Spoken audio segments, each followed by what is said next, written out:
Okay, over here.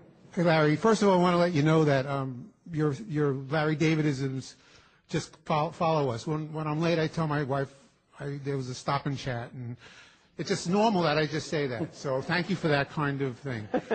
What I'm afraid to do, though, is the Larry David stare. Could you tell me how you came up with the Larry David stare and when you think somebody's lying and there's no improv there, they're just looking, you're looking, and then, okay. Yeah, it was one episode in the second season. I think it was the one where the gardener, that if I tipped the gardener or the waiter. Oh, the waiter, yeah. When I tipped the waiter, yeah. And I thought I had tipped him twice. Right. And I thought he might be lying to me.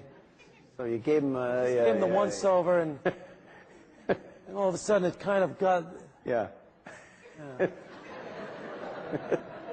So that's how it started. And then every time I thought that somebody wasn't telling me the truth, I would try and look into their soul. Great question. Over here. My question was about the title of Curb Your Enthusiasm, which somebody already. Yeah, you're late. What are you doing? Yeah. That's old news. Come on. No old news. No, because it's. You're still going to go with the question? We already did it. What are you, nuts? It was a good question. How come you're not racing for another question right now? I got another question. Yeah. All right. I got another question. Get it out. How did you find Shelley Berman? What had he been doing all these years? I mean, he was out of the limelight for so long. I don't really know. We were talking about Shelley earlier. I needed somebody to play my father, and the casting director comes in with a list of people, and his name popped out. Bring him in to audition. He auditioned. He was fantastic. In that scene where I said, you didn't, I said, You didn't call me? Yeah. Right. You didn't call me, you know? Yeah. Your mother didn't want to disturb you. Yeah. Exactly.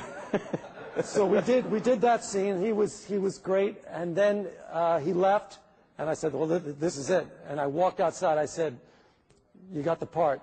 You got to lose the toupee. He wears a toupee. Yeah. Mm-hmm. He said, it's gone. So that was it. Mm-hmm. Yeah. Okay, over here. I want to know how much of a head start you have, since you write the 7 pages for the outline of the episode. How much of a head start do you have in terms of improv for the show? How far ahead are you thinking of lines?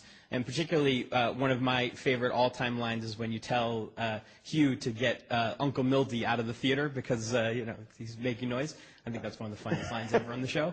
Did you just come up with that, or? Yeah. Okay, thank you. No, I don't like to.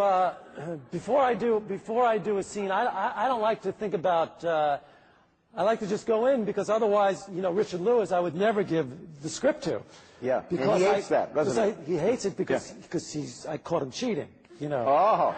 Because we started doing a scene, and I heard a line that sounded jokey to me, and I said, You're cheating. You're coming up with your jokes. Yeah. I said, you're not getting any more outlines. That's it. So I took the outlines away from him. Yeah. Because you want spontaneity. I want spontaneity. I don't want, because otherwise you're thinking of how you're going to inject your joke into the scene, and you're not being there. You're not being the character. Right. Okay, over here. Hey, LD, how you doing? Oh, wow. Hey. This is a serious question. Sure. You went to University of Maryland. I'm a Terrapin myself. Yeah, good. And you never talk about it, so I wanted to know if you were a self-loathing Terrapin. No, not at all. I liked the school a lot. I had a great time there. I should have done a little more work. And history major, right? History major, yes. And I used to do a joke, which is good if you're ever going to get into a discussion about the Franco-Prussian War, But it's handy. Huh? Then it's handy. Yeah, it's handy. But no, I loved. College was great. I still have a lot of good friends from college. Mm-hmm. Okay, over. Pretty weak question.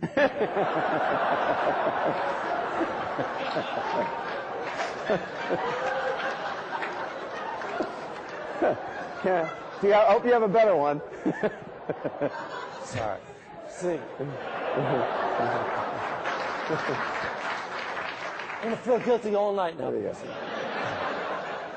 Hi, Larry. I'm a huge fan of the show. I'm just wondering, how much fan mail do you get in which people actually suggest episodes for you to create, plot lines?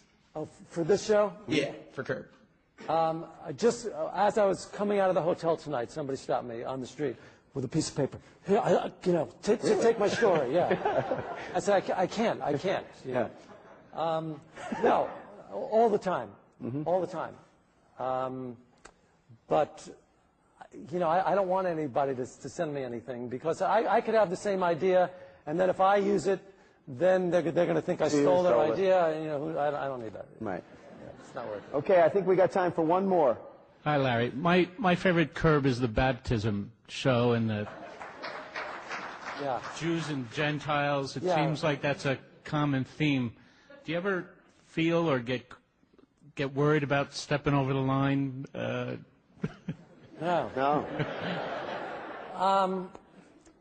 No, I don't. You know, I feel like I'm walking right on it. You know, I got my pole, and that's and if I am over it, I'm not over it for me. First of all, it's on HBO for one thing, and people are paying for it. They're watching it because they want me to do that kind of stuff. Mm-hmm. You know, otherwise they can just watch his network show. And watch George Lopez. Yeah, well, or whatever. George's a good guy. Yeah. But no, I don't think I'm over the line. And if people feel that way, they don't really have to watch it. Would you ever do another network sitcom? No. Never. Never. Because it's just too limiting now, right? Yeah, I mean, I couldn't imagine why I would do it. So why is everyone in the show always trying to get you to do it? Well, Julia and Jason. Oh, well, that was an arc for that season. Right. Mm-hmm. And Kathy Griffin. I mean, there's always somebody trying to get you to write a sitcom in the show. Well, I have to do something for a living on the show, you know. Otherwise, I'm like Ozzie Nelson. You know? Exactly. Well, that's it. That's our presentation. Okay, I just want to say one thing. 1 minute. Larry wants to say something. I just want to say one thing. First of all, thank you. This was great. I had a terrific time. Some of you are going to want to talk to me after this. I have to tell you, I have to rush out right now. I'm not making this up. I swear to God. I swear to God. So I don't want you to think that I'm being rude. I actually have to get out of here. I have to rush to something that people are expecting me at. So thanks a million, and good night. Thank you. Everybody.